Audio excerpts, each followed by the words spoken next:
Hello friends, good morning. मैं Mishra sir आपके सामने फिर से एक बार नए कंटेंट और नए मैथड के साथ आपके सामने लेकर आया हूँ। मैथमेटिक्स का एक ऐसा ट्रिक जिसको मिनटों में ही आप किसी भी क्वेश्चन को आसानी से सॉल्व कर सकते हो बिना पेन चलाए, विद इन टाइम के अंदर। और कैसे कर सकते हैं इसको सीखने के लिए आपको थोड़ा सा टाइम निकालना होगा और साथ ही साथ कॉपी और पेन लेकर प्रैक्टिस करना होगा, क्योंकि जितनी आसानी से आप सीखिएगा, अगर प्रैक्टिस नहीं करेगा तो उतनी ही आसानी से आप भूलते जाइएगा। तो अपनी कमी को दूर करने के लिए अपने हाथ में पेन और कॉपी लें और हमारे साथ ही प्रैक्टिस करें तो ज्यादा बेस्ट रहेगा। आइए देखते हैं और सीखते हैं कि कैसे किसी भी कैलकुलेशन को शॉर्ट मेथड से बनाया जाता है। अभी आज हम आपको मल्टीप्लिकेशन सिखाएंगे, जिसमें मल्टीप्लिकेशन में बहुत सारे टर्म कंडीशन है। जैसे मान लीजिए कि सबसे पहले यूनिट डिजिट 5 जिसका इकाई अंक 5 हो। जैसे मान लीजिए किसी नंबर को अगर मल्टीप्लाई करते हैं, स्क्वायर करते हैं, जिसका यूनिट डिजिट होता है, वो सेम नंबर से मल्टीप्लाई करना है, सेम नंबर से इंटू करना है, तो आसानी से हम कर सकते हैं। जैसे मान लीजिए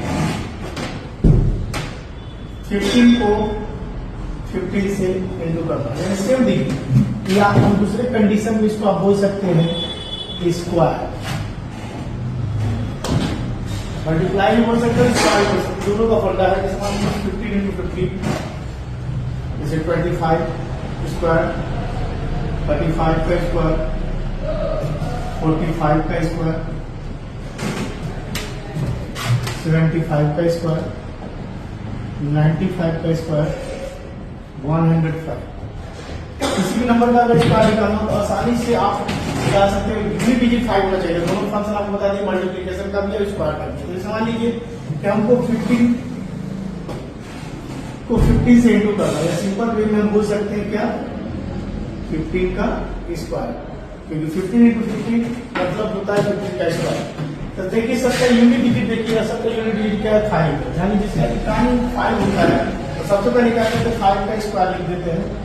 5 का स्क्वायर कितना होता है 25। यहाँ भी 5 का स्क्वायर कितना होगा 25। यहाँ भी 5 का स्क्वायर है, जहां भी 5 होगा वहां पर लिख देंगे 5 का स्क्वायर होता है 25, यानी 5 को 5 से इंटू करेंगे तो 25 आएगा। यहाँ सब में जाकर लिख देंगे 25। जैसे 25 लिखते हैं तो मेरा यूनिट डिजिट का जो वैल्यू होता है उसका काम खत्म हो जाता है। जैसे यानी 5 का मेरा काम क्या हो गया, खत्म हो गया।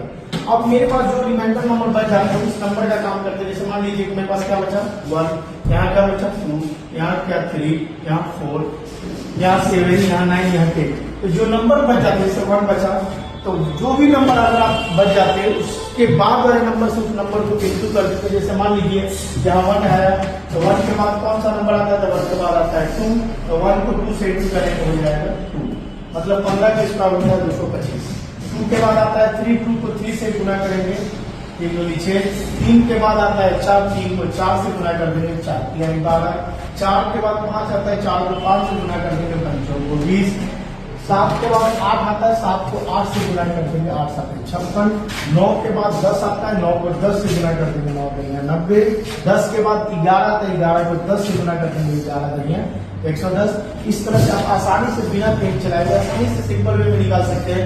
मतलब जो है 15 को 15 से गुना करेंगे 225 आएगा, 25 को 25 से गुना करेंगे 625, 35 को 35 से गुना करेंगे 1225, 45 को 45 से गुना करेंगे 2025, 75 को 75 से करेंगे 5625, 95 को 95 से करेंगे 9025, और 105 को 105 से जब गुना करेंगे 11025। ये सिंपल सा मैथड है, इसको आप प्रैक्टिस कीजिए। यूनिट डिजिट 5 के लिए मैंने धन्यवाद।